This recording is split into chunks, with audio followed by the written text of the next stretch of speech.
Mes chers amis, vous avez le droit de vous asseoir, vous avez bien applaudi, c'est bien.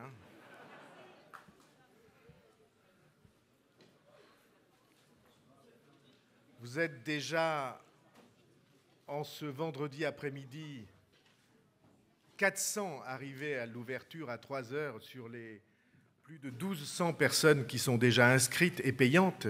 Je vous remercie pour cet effort. À ces 3 jours d'université de rentrée, je voudrais vous dire combien ces 3 jours vont être importants pour nous et vous répéter ce que je viens de dire avant d'entrer à la presse. Je leur ai dit ceci: ces 3 jours représentent pour nous 2 enjeux très importants. Le premier de ces enjeux est de rassemblement. Il y a des micros de la presse qui se font entendre, je crois. Le premier de ces enjeux est de rassemblement. L'année que nous allons vivre, l'année de l'élection présidentielle et des élections législatives, est une année de crise profonde pour la France. Cette crise ne se résoudra pas sans un changement de la politique du pays, et le changement de la politique du pays n'ira pas dans le bon sens s'il n'y a pas en France un courant central, fort et majoritaire. Voilà la première affirmation qui est la mienne.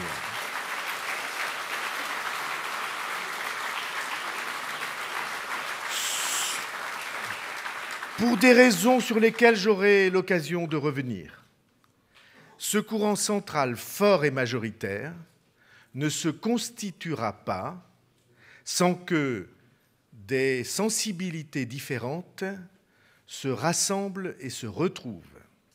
Je dis se retrouvent parce que de bonne foi, nous avons pu avoir les uns et les autres des sensibilités différentes et des choix différents.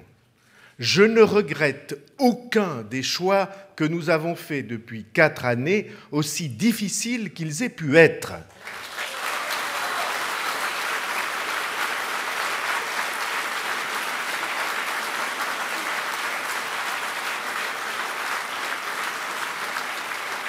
Car ces choix sont fondateurs, ils ont fait notre indépendance. Et c'est notre indépendance qui permettra le rassemblement de ces sensibilités diverses. Autrement, il ne s'agirait pas de construire un courant différent, il s'agirait de se rallier à un camp ou à l'autre. Et c'est donc notre indépendance qui permettra ces rassemblements. Je reviendrai dans une seconde sur ce point. Je veux vous dire le deuxième enjeu de ces 3 jours. C'est la construction de la volonté politique et du projet politique nécessaire pour sortir la France du marasme, de l'enlisement, de la tristesse où elle se trouve. Et de ce point de vue-là, il suffit d'avoir vu le débat d'hier soir sur France 2 des 6 candidats du PS pour voir que nous avons, c'est vrai, des positions, des choix, des orientations qui sont profondément différentes de ce qui a été exprimé hier soir, en tout cas par la majorité de ceux qui se sont exprimés. C'est cette volonté-là, analyse, orientation, choix, priorité, c'est cette volonté-là que nous avons à bâtir pendant ces 3 jours. Voilà les 2 piliers de ce que nous avons choisi de faire ensemble en ce week-end. Je veux vous dire que du point de vue du rassemblement, je suis très heureux d'accueillir autour des responsables de notre famille politique qui sont là. J'ai vu Marielle de Sarnez qui est arrivée, je ne sais pas où elle est à l'extérieur peut-être.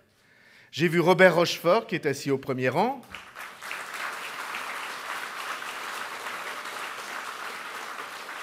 J'ai vu Jean-Luc Benamias, député européen de cette région. J'ai vu Yann Wirling, porte-parole de notre mouvement. J'ai vu Marc Fesneau, secrétaire général du mouvement. J'ai vu Christophe Madrol, secrétaire général adjoint. J'ai même vu à l'entrée Christine Esper, qui est l'autre secrétaire générale adjointe. Ça, c'est notre équipe.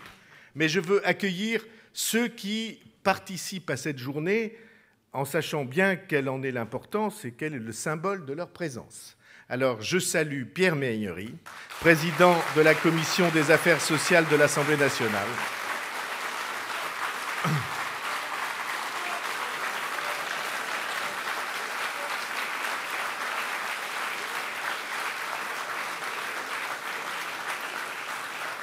Et je veux vous dire, pour que tout soit clair aux yeux des observateurs qui font des analyses subtiles, en accueillant Pierre Méhaignery, ce n'est pas le... Qu'est-ce que tu es, vice-président de l'UMP, quelque chose de cet ordre, que j'accueille. Non, c'est celui qui a été avant moi le président de cette famille, celui avec qui nous avons travaillé pendant des années et avec qui jamais l'amitié n'a été ni altérée ni rompue. Parce que nous avons des valeurs et des idées communes et que nous savons bien l'un et l'autre que nous devons nous retrouver pour que le pays choisisse le chemin qui doit être le sien. Donc, Pierre Méhaignery, je suis très heureux. Je ne sais pas où il est. Cependant que Marielle de Sarnez et Jean-Luc Benamias sont entrés dans la salle. On vous avait applaudi en votre absence, et Jean-Marie Beaupuy aussi. Je suis très heureux, je ne sais pas où il est, mais il va se lever, d'accueillir Bernard Bosson.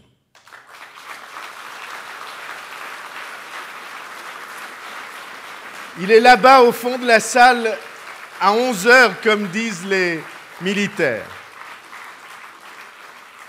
Bernard Bosson, comme vous le savez tous, nous avons été ensemble les figures jeunes et montantes de la famille politique autour de Pierre Méhaignery nous constituions à l'époque. Il nous est même arrivé d'avoir des confrontations.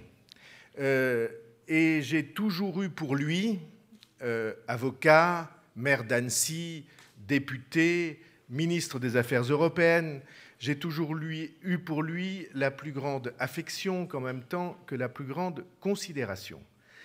C'est quelqu'un que j'estime, j'allais dire que j'affectionne pour reprendre la vieille expression provinciale, pour des raisons humaines autant que pour des raisons politiques. Bernard Bosson a décidé de s'engager dans le combat qui s'ouvre et je veux lui dire à quel point je suis sensible, et vous aussi, à sa présence.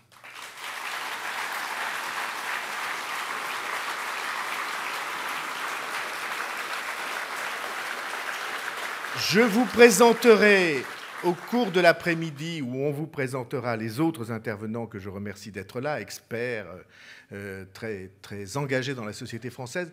Je veux simplement diriger le projecteur une seconde vers ce monsieur en clair assis au premier rang. Ce monsieur assis au premier rang, c'est monsieur Chaiby,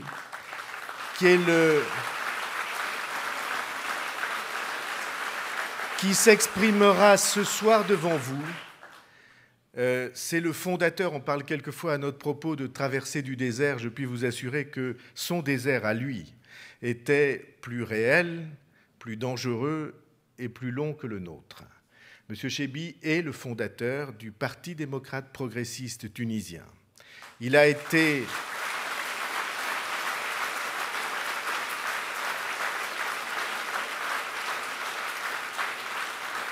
Dans son pays, il a été dans l'opposition pendant des décennies et il a été en prison pendant des années et des années. C'est un avocat, défenseur des droits de l'homme. Il est aujourd'hui la figure majeure du Parti démocrate tunisien qui est l'alternative aux islamistes en Tunisie. Les élections législatives auront lieu dans quelques semaines. Nous avons le plus grand espoir qu'il les gagne. Il sera alors l'homme qui aura entre ses mains le destin de la Tunisie nouvelle. Il nous parlera ce soir des révolutions arabes. Je voulais dire au président Chaiby notre gratitude et notre amitié pour sa présence. Bienvenue à tous pour cette université de rentrée.